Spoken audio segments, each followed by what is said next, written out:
কেমন আছেন? আশা করছি সবাই ভালো আছেন, সুস্থ আছেন। ভারতীয় ক্রিকেটে শুভমান গিল তার শুভ আরম্ভটা কিন্তু করে ফেললো তার ব্যাট দিয়ে। অসাধারণ রেকর্ড করলো, এলিট লিস্টে তার নাম এলো, সব কিছুই ঠিক আছে। তবে ডিক্লারেশনটা কি দেরি করে হলো না, বা ডিক্লারেশনটা কি আরও আগে আসতে পারতো না? সেই সব নিয়ে আজকের আলোচনা। Shubman Gill as a batter কোনো নো ডাউট কোনো কথা হবে না। ফার্স্ট ইনিংসে ডবল সেঞ্চুরি 269, সেকেন্ড ইনিংসে 161, অসাধারণ। সুনীল গাভাস্করের পর যদি কোনো ভারতীয় ক্রিকেটার থাকে সে হলো শুভমান গিল, যে একই টেস্ট ম্যাচে 2 ইনিংসে সেঞ্চুরি করলেন।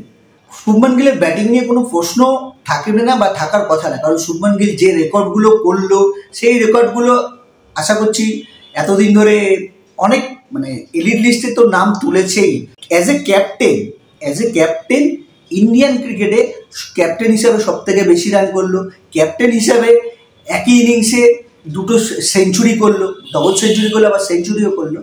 তবে কনফিডেন্সের একটু অভাব দেখলাম ক্যাপ্টেন্সিতে। কোচ গৌতম গম্ভীরের সঙ্গে কি কথা হলো আউট হয়ে যাওয়ার পর, এত দেরি করে কেন ডিক্লারেশন করলো? কারণ টেস্ট ম্যাচ যদি জিততে হয়, সিরিজ 1-1 লেভেলে আসতে হয়, তাহলে কিন্তু এই টেস্ট ম্যাচ জিততে হবে। আর সেই জায়গায় কিন্তু 10 উইকেট নিতে হবে। 10 উইকেট আপনি কোন বোলারের উপরে ভরসা করবেন? ফার্স্ট ইনিংসে অসাধারণ বল করেছে আকাশদীপ, মোহাম্মদ সিরাজ, কিন্তু আর যে 3জন বোলার ছিল, ওয়াশিংটন সুন্দর স্পিনার, রবীন্দ্র জাদেজা স্পিনার এবং প্রসিদ্ধ কৃষ্ণা কিন্তু প্রত্যেকটা ম্যাচে বল করছে ইকোনমি কিন্তু 6-এর উপরে। এখানেই একটা চিন্তার কারণ থাকছে। তাই 10 উইকেট নিতে গেলে কিন্তু বোলারদের ভালো বোলিং করতে হবে। আর যেটা চেঞ্জ ওভার কাটবে বা কি হবে, টোটাল কত ওভার খেলবে, আমার মনে হয় টোটাল 110-15 ওভার ইংল্যান্ড খেলবে। ইংল্যান্ড কিন্তু এই ম্যাচ ড্র করার দিকে যাবে না। ইংল্যান্ড কিন্তু এই ম্যাচটা চেষ্টা করবে যাতে ওদের যে ব্যাস বল যে ক্রিকেটটা খেলে ইংল্যান্ড, সেই ক্রিকেটটাই খেলবে। তাতে হারুক কি ড্র হোক, পসিবল তো ইন্ডিয়া জিতবে, এটা আশা করছি ইন্ডিয়া জিতবে। কিন্তু এক্সট্রা অর্ডিনারি যদি ইংল্যান্ড ব্যাটিং করে, ইংল্যান্ড কি আটকাতে পারবে তাদের হার, নাকি ইংল্যান্ড ড্র করবে এক্সট্রা অর্ডিনারি খেলে? এটাই এখন দেখার। যাই হোক, বোলাররা এখন কেমন বল করে সেটা দেখার। তার থেকে বড় দেখার হচ্ছে ফিল্ডিং। ক্যাচ কিন্তু ম্যাচের মুড ঘুরিয়ে দিতে পারে।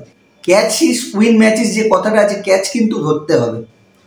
সঙ্গে স্পিনার রবীন্দ্র জাদেজা ও ওয়াশিংটন সুন্দর সেকেন্ড ইনিংসে কিন্তু বল, যেটা পিচে দেখলাম বা যা বোঝা গেল খেলা দেখে, পিচে কিন্তু বল স্পিন হচ্ছে এবং আনইভেন বাউন্স রয়েছে। বল কোথা থেকে উঠে যাচ্ছে, যেগুলো যে রাফ তৈরি হয়েছে, সেই রাফে বল পড়লে কিন্তু বল বাউন্স করছে, বল উঠে যাচ্ছে, কোনো বল নিচে থাকছে। এই জায়গাটা কিন্তু কাজে লাগাতে হবে 2 স্পিনারকে। কারণ আপনি জানেন রবীন্দ্র জাদেজা অসাধারণ লাইন লেন্থে বল করে, ওয়াশিংটন সুন্দরও কিন্তু তাই অফ স্পিন। আর যে জায়গায় রাফ তৈরি হয়েছে, ওয়াশিংটন সুন্দর কিন্তু এই সেকেন্ড ইনিংসে অনেক বড় ভূমিকা গ্রহণ করতে পারে ইন্ডিয়ান বোলারদের মধ্যে। তাই বন্ধুরা, কেমন লাগলো এই ভিডিওটা আশা করছি ভালো লেগেছে। ভালো লাগলে আমাদের সঙ্গে থাকবেন। আর হ্যাঁ, কমেন্ট বক্সে অবশ্যই বলবেন ভারত এই ম্যাচে কি জিতবে, নাকি ইংল্যান্ড অসাধারণ ব্যাটিং করে এই ম্যাচ বাঁচাবে। পঞ্চম দিনে খেলা কিন্তু জমে যাবে। ভারতকে জিততে গেলে 10 উইকেট নিতে হবে। আর পাহাড় সমান রান কিন্তু ইংল্যান্ডের কাছে চ্যালেঞ্জ হিসাবে 608 রানের একটি বিশাল বড় চ্যালেঞ্জ তৈরি করে দিল কিন্তু ভারত। তাই কি হবে সেকেন্ড ইনিংসে সেটা তো সময় বলবে, খেলার রেজাল্ট বলবে। ততক্ষণ ভালো থাকবেন, সুস্থ থাকবেন, আর ভিডিওর সঙ্গে জুড়ে থাকবেন। কালকে কি হচ্ছে, অবশ্যই টেস্টের কি রেজাল্ট হচ্ছে সবই আপনাদের কাছে নিয়ে আসবো। আর সেই সঙ্গে বাংলাদেশ আর শ্রীলঙ্কার যে সেকেন্ড ওডিআই হচ্ছে, সেখানে কিন্তু বাংলাদেশের জয় শুধুমাত্র অপেক্ষা।